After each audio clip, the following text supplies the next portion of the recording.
Well, how y'all are this afternoon? This is your buddy George Jones over at the Bergen Gun Range. Proud to announce a new ongoing series that I plan to do. Guns over 100. Guns over 100 years of age.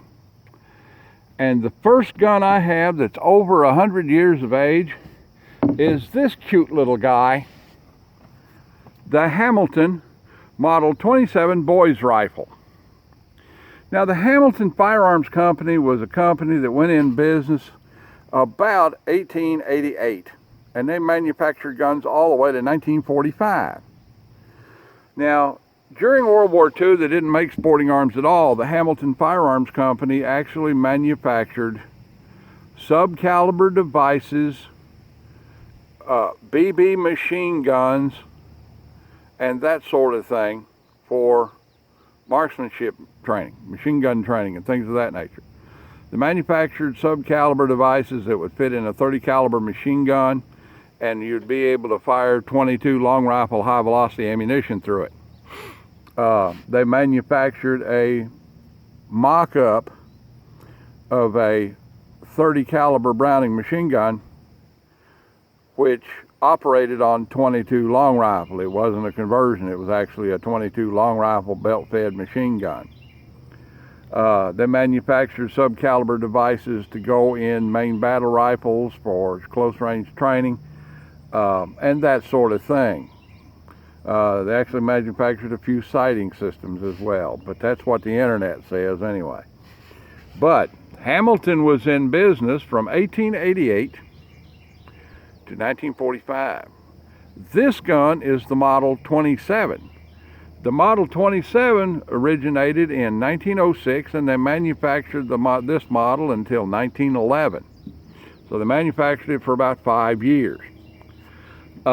This is an family heirloom from a young man locally who is working on getting his channel going, which is and I'll keep you informed about it. Anyway, this is the way this little guy works. Now, it appears to be a bolt action because it has this little bolt handle on it. In reality, it is a lock mechanism. You turn that lock mechanism up, and that unlocks the break action and allows the gun to break down. This gun has a lining in it, and that lining is brass. And why, I don't know, maybe because it was easier to cut brass than it was to cut steel. And this gun will accept a 22 long rifle cartridge. When this gun was made, 22 long rifles were loaded with black powder. So we're going to shoot 22 shorts out of it, and maybe even CB longs, just so we can keep the pressure down. I like to take a little bit easier on guns. I've got a dirty bird sitting up out there at 10 yards. I'm going to take DCI short hollow point here and see if this gun will fire. See if this gun will shoot. Lock her down. Well, I don't know. Will it shoot? Yeah, I think so. I think we're good there. Lock her down. Will it lock down? Yep, it's locked down. I can see a little bit of brass in that gap right there. I'm not 100% sure about this, but we're going to give it a try. And then you just cock her back to full cock and see if it'll shoot. Stock too short for me. We're going to try it here. And that's a snap. All right. Hold her up there at half cock. Open your action and see if it hit it. And it doesn't look like it did.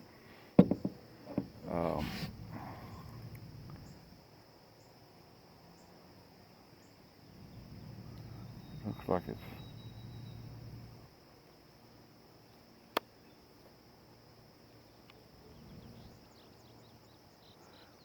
Well, I'm trying here. All right, pull her back there again. Hold her right out there and see if it'll fire. Nope. may have an issue here of some kind. Oh, shell fell out of it. All right, it looks like the firing pin is a little bit short.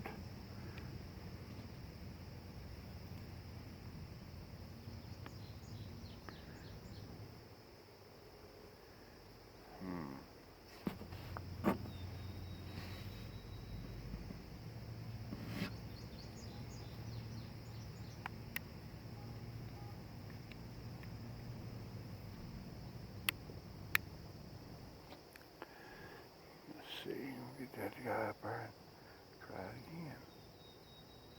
it again. Hey, it shot it and it hit it. Look at there. Well, okay. Now,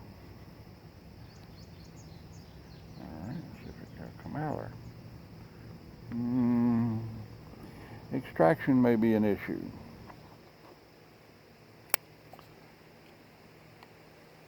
There we go. Come out. Okay, let's get us another one in there. Let's get us another one in there. I'm going to try and get 3 out if we can.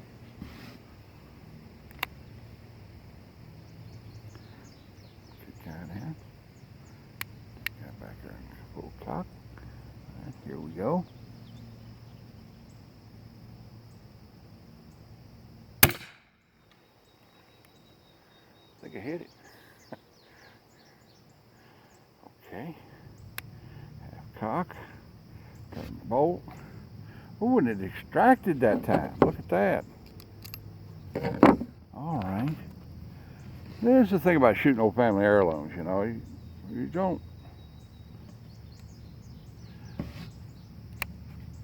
All right, here we go.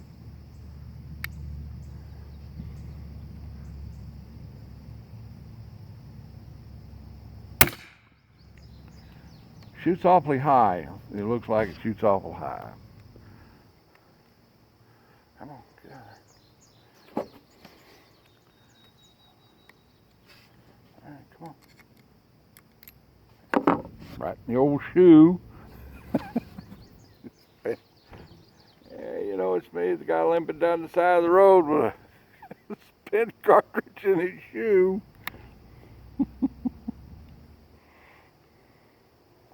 All right, one more. We're going to try one more here. I'm going to drop my hold a little bit and see if we can line up a bullseye. Well, it shot where I was aiming that time. All right. This is kind of fun in a nostalgic sort of way. You know, just here's the thing. You take care of a gun, it's in your family, you take care of a gun, that gun will last a long time regardless of how cheaply it's made.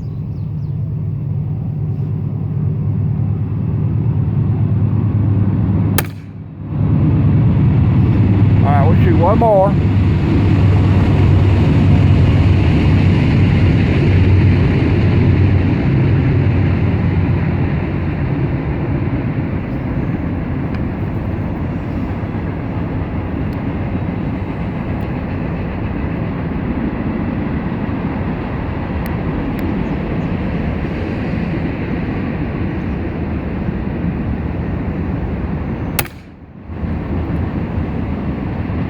That's 5.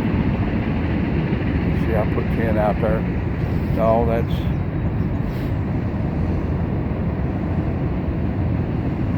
this would have been 7.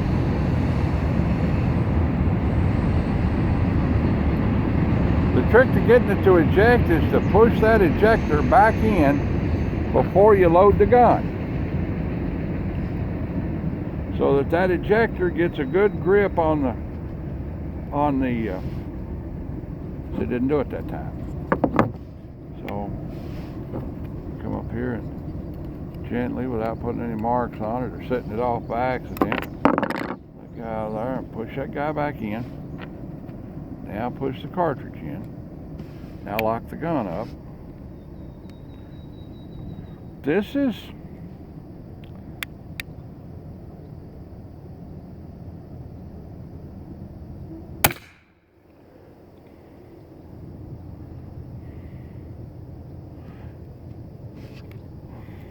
Popped out on its own that time. Push the ejector in. That guy in there. Lock her down. Get her on full cock. 25-yard steel silhouette. Didn't snap. Let's go again. These are old, you notice the label on them. That one ain't gonna shoot for some reason or another. Striker maybe out of index. That guy back in there good. That guy in there. Lock her up there. 25-yard steel silhouette. And I didn't hit it.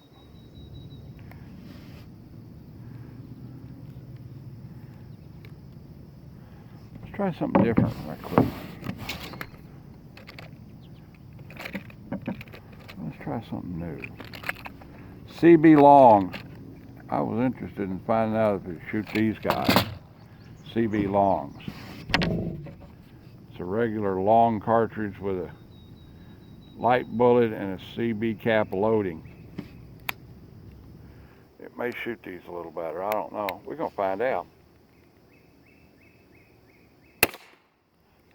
It won't go through the paper. And it ejects it nicely. Ejects it nicely. This would make a good rat rifle around the farm now. That's what this guy'd be good for. This make a fine little rat rifle around the farm. You know.